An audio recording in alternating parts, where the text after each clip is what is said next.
Избрахме Ponce Scorpion Giant поради много причини, за които може да се говори в часове. Здравейте, казвам се Никола Пейн и работя във фирма Mike Trading. И в момента се намираме в горско стопанство Кресна, където имаше много голям пожар 2025 година.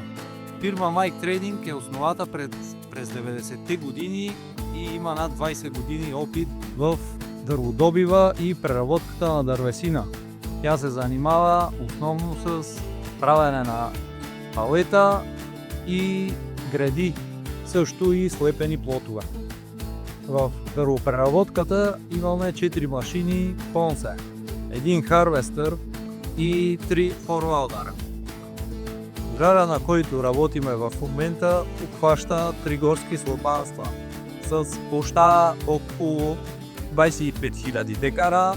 Нашата цел тук е да усвоим дървесината и после да се залеси полята.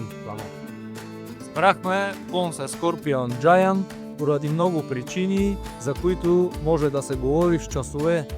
Някои от тях са, че в момента работиме на стръмни терени и машината е много устойчива.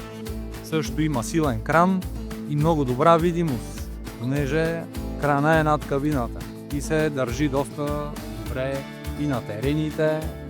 Избрахме Прогрес Техник заради бързата доставка на резервни части, доброто сервизно обслужване и добрата комуникация с тях.